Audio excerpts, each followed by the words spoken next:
If you go down to the woods today, if you go down to the woods today, you saw a big woods today.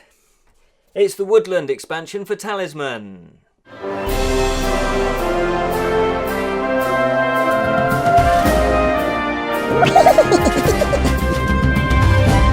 Hello, welcome to the Bottled Imp, exploring the realms of fantasy. That is exactly what we do.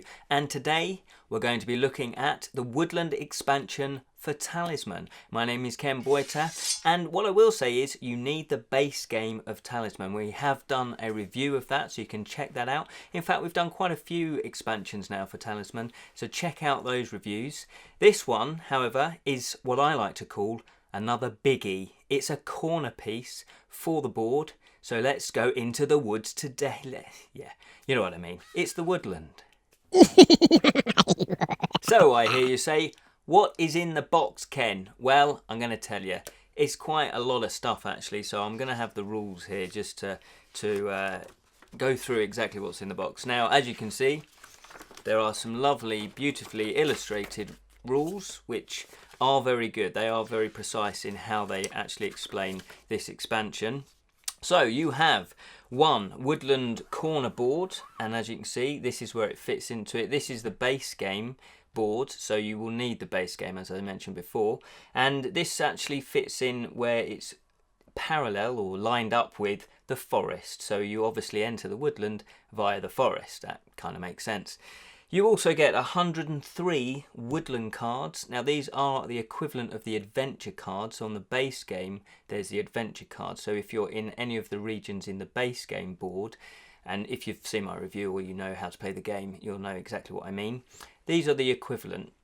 And you also get 10 adventure cards. So that's what I'm saying. These cards here, the adventure cards, these ones are the ones that you actually pick up when you land on a space. Now the actual woodland cards are exactly the same, but we'll go into detail in a little bit more. Okay, 5 spell cards as well. You've got the spell cards, and those get shuffled into your original base game spell cards, just like the adventure cards do. You also get 20 path cards, and you get 14 destiny cards. You also get the characters. You get 5 new characters, and each of these comes with lovely little figures here. Now they're plastic and they're good quality. I actually paint them myself, so I'll let you decide whether you think I've done a good job. I'm okay at painting them. You also get tokens with each of the characters. Now those are new. In other expansions, the characters don't actually come with tokens, and these are special abilities. I'm not going to go into great detail about those because some of the special abilities are actually quite in depth and very powerful. And you also get 3 alternate ending cards, which are these here. And these, as they sound, actually change the outcome of the end game, of how you actually win the game. And again, I'm not really going to go into too much detail about those. What I will say though is that if they have certain icons in the corners, as you can probably see here, this one's got a moon and this one's got a star. This one hasn't got anything. These ones mean that if you want to play a hidden ending, i.e. you don't know what ending it's going to be, you then choose all the ones from the other expansions and you shuffle them, and only them, at random. You pick one and you have it face down, and then that, when somebody gets to the crown of command, you then flip that over, and that is the end conditions to winning the game. Likewise, if you want to know the end card, you take all the star ones and you actually then shuffle those, and you take one at random, but then you place that face up so that all players know the actual end conditions of the game. Now these ones, I'm never 100% sure why some don't have them. I think they can be in either shuffling deck, so you can either put them in the hidden or you can put them in the revealed. So there you go. So those are the 3 alternate ending cards that you also get. Now the big difference for the Woodland is that, as I say, there's 2 main differences for this expansion from other expansions. Is that, as I say, the characters come with these tokens, plus fate. Fate plays a different way in this expansion, and it applies to the whole of the game. Now, what I will do is I'll first talk about the movement of the corner board, because that's pretty simple. It's like the other expansions. So if you have a character, let's take the Ancient Oak, and you simply roll the dice, and you need more than enough to get into the woodland. So say I was sitting here on the fields and I wanted to go into the woodlands. I've rolled a 5. I would simply move 1, 2, 3, 4, 5, and I'm in the woodland. Now here, I don't know if you can see the detail, but there's little arrows that indicate how you move around. So they basically go like this. It moves like that. Obviously not that quickly. So you can either go with the arrows or you can go against the arrows. So if you want to leave the woodland, then you would actually go against the arrows. But what you can't do is kind of chop and change. Just say you rolled a 4, you can't go 1, 2, 3, 4. You have to complete in one direction. So why do you want to go into the woodland? Well, the ultimate space is this one over here, and that is the meeting with destiny space. And as I say, the theme of the woodland is that it was an ancient woodland that disappeared, or that became corrupt. And there's a queen, Mab, I think her name is, Mab, the queen of the Fae, have taken over the woodland, and they've all gone corrupt and they're all evil, but there are hidden treasures there. So obviously now this mysterious woodland has appeared again. The adventurers want to go in there and get all this hidden treasure. Now the way, as I say, that it differs is the fate tokens. Now these are from the base game, and these fate tokens, each character will actually have a certain amount of fate from their characters. So for example, this Spider Queen has 3 fate. Now generally in the base game and the other expansions, it didn't matter about the light or dark sides of these tokens, but the woodland changes that. There are the light side, which is the golden side, and the dark side, and so 2 things fate now affects. In the original base game, fate meant that if you had a fate, you could discard a fate and you could then re-roll a dice. So if you rolled a dice for movement and you didn't like that result, you could pay a fate back to the pool of fate, and you could then re-roll the dice. You could only do it once, but you'd have to accept that outcome. You couldn't pay a fate to make someone else re-roll the die, but this is what they can do now. So when you originally get your fate, so let's say the Queen got 3, you then have to choose which side you want each fate counter to be up. So for example, I could have 2 light fate and 1 dark fate. And what that would mean is that if I wanted to re-roll a dice for my own character, I would pay a light fate and that would go away to the pool. Or if I wanted to re-roll a dice on another character, then I would pay a dark fate. Now obviously that makes it more interesting, because if somebody rolls a dice and they wanted that exact number, you know, a 5 or a 6 or 1 or whatever, then you could sort of get in there and be a bit nasty and make them re-roll it, and hence they may not get that dice roll that they wanted. And somebody can't pay another fate to re-roll an already fated die, if that makes sense. The other difference with the fate tokens is that there's a thing now called light bound, dark bound, unbound and fateless, and we'll go through those. Light bound means if you have more light tokens on your character than dark, you are light bound.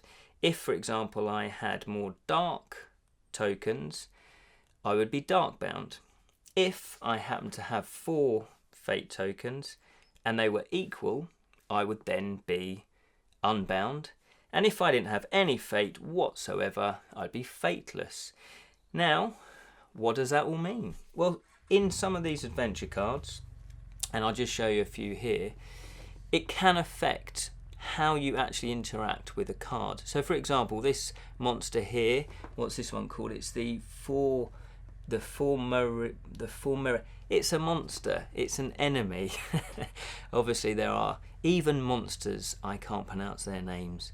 So we have the enemy here. Now what it says here is you have to fight this monster, but if you kill it, you can, if you're dark bound, it says here, you gain 1 strength, and it will remain here on the board, again for someone else to try and kill it.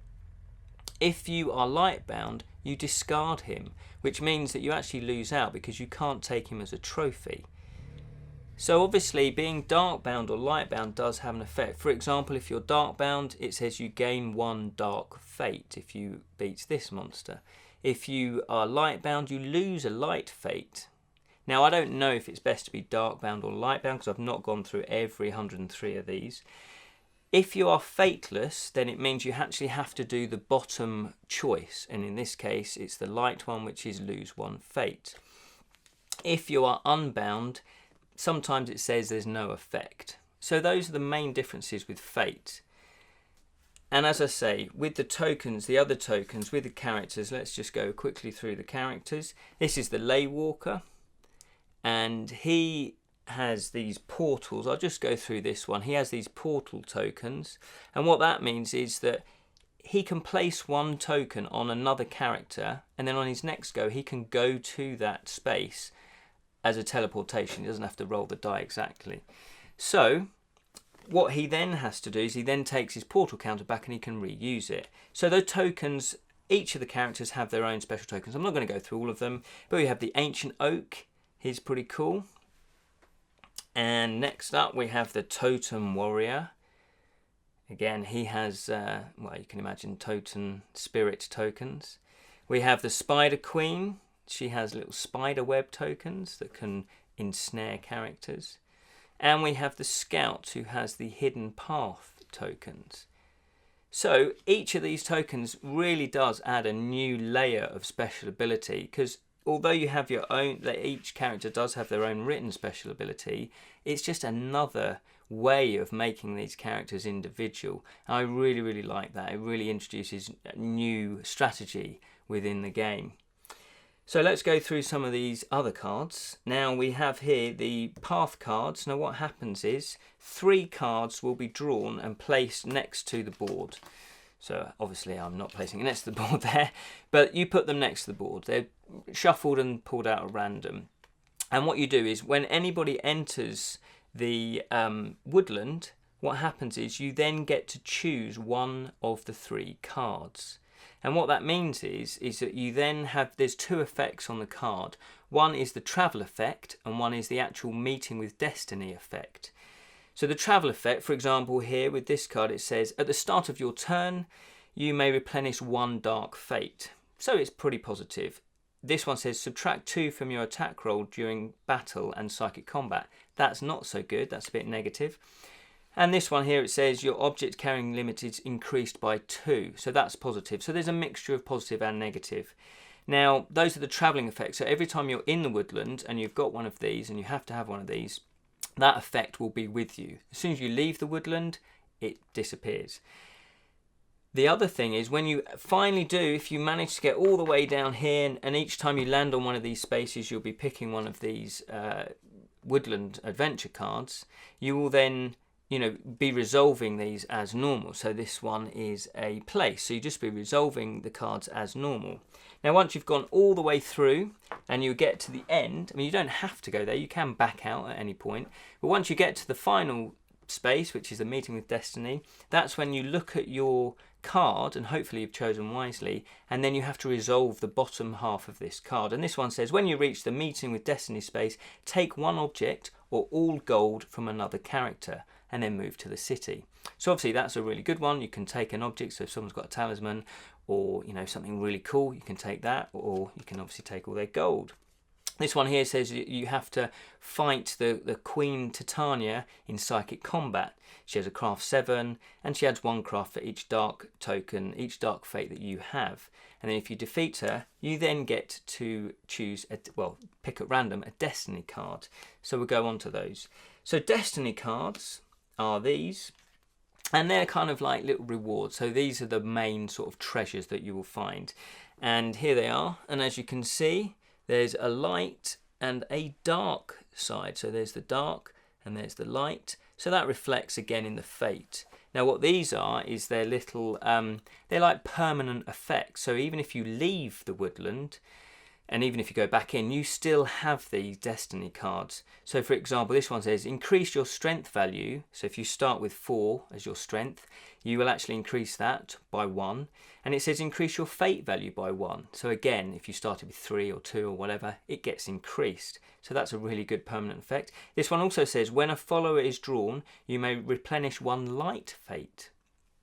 And then this one says, when another character discards or ditches a follower, you may spend 1 light fate to take that follower. So there's 3 pretty good, pretty powerful permanent effects that come into it. And the other cool thing is that if your character dies, so nobody's made it to the Crown of Command and your character actually unfortunately dies, comes to a timely end, then these permanent effect destiny cards actually carry on into the next character. So again, you don't lose them. So it is pretty worth, you know, fighting your way through the woodland and getting to the end space. And the other thing I will just quickly say is, yes, with these adventure cards, these are the same as the base ones, although they do have a little symbol of a tree. I don't know if you can see that so well, but there it is there. And each card that comes with the woodland actually does have one of those on the card. So you can actually separate them from the base game and other expansion cards if you want to, if you don't want to play with this particular one. So the adventure cards, they get all shuffled in, and it's exactly the same with the spells, these ones here. And again, they've done really nice theming to it, because a lot of the spells and a lot of the adventure cards actually have the theming of the woodland. And that, my friends, is it. Now, I know there's a lot to go through. Hopefully you've enjoyed watching this. I really like playing with this, and the reason why is it's like the city. It adds more to it than just going into like the dungeon and the highland, which is good, and it gives you more board to explore, more realms to explore. But these ones actually add more flavour to it and more strategy, simply because you've got the tokens for each character that adds new special abilities, plus the way that fate is dealt. It gives you more strategy using your fate. Should I be light bound? Should I be dark bound? Should I be unbound? Should I be fateless? It gives you more strategy and more choice. And obviously in board game terms, that is a brilliant advantage. So that, my fellow imps, was the Woodland expansion for Talisman. Did you enjoy going into the woods today? Yeah, well, it's actually the woodland. Yeah, I hope you did. This is a great expansion for Talisman, as I say. Really enjoyed it. Really adds a lot more depth to the game of Talisman. Check out our Facebook page. Obviously, you're watching our YouTube channel. Spread the word. And if you have enjoyed any of our videos, we do have other Talisman videos, reviews. Let us know, leave some comments, or indeed anything that you know about Fantasy, or anything that you want to chat about Fantasy, or any of our other reviews. Let us know, leave some comments. We're always listening. Thanks again for watching, fellow imps. Bye. Gonna regret that one.